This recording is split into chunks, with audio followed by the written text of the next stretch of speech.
के गीत हम गाएंगे, शान से तिरंगा हम लहराएंगे।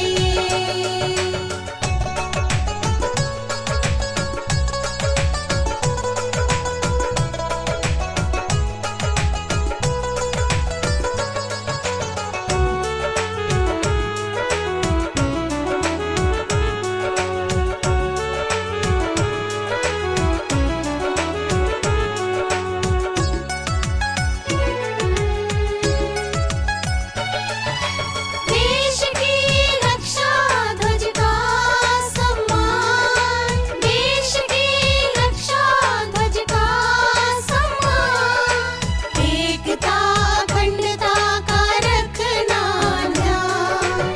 हमने ये सीखा संविधान से, हमने ये सीखा संविधान से, दिलो जान से इसे निभाएंगे, शान से तिरंगा हम लहराएंगे। दिल की खुशी के गीत हम गाएंगे, शान से तिरंगा हम लहराएंगे।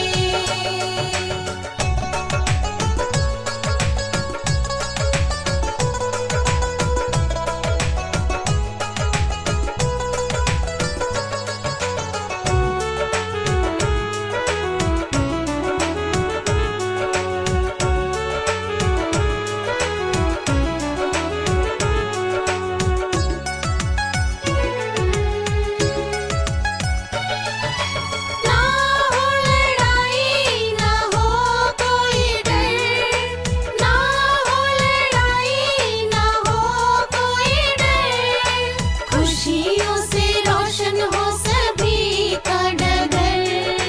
सच्चाई ईमान की पहचान से, सच्चाई ईमान की पहचान से,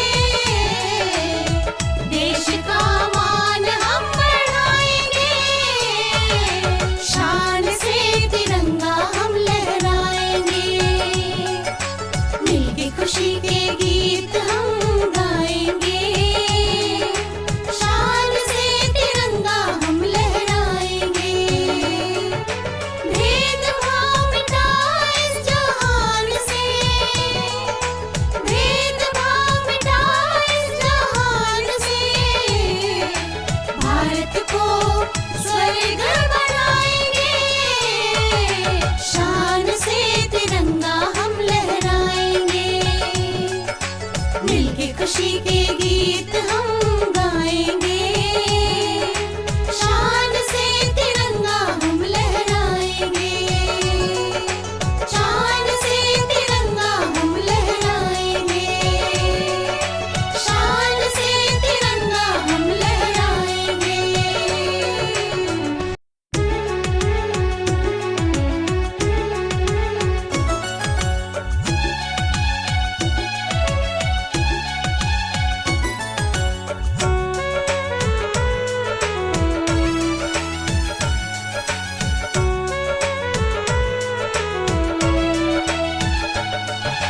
मिलके खुशी के गीत हम गाएंगे, मिलके खुशी के गीत हम गाएंगे, शान से तिरंगा हम लहराएंगे। भेदभाव मिटा इस जहान से, भेदभाव मिटा इस जहान से, भारत को स्वर्ग बनाएंगे, शान से तिरंगा हम लहराएंगे।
शान से तिरंगा हम लहराएंगे, दिल की खुशी के गीत हम गाएंगे, शान से तिरंगा हम लहराएंगे।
के गीत हम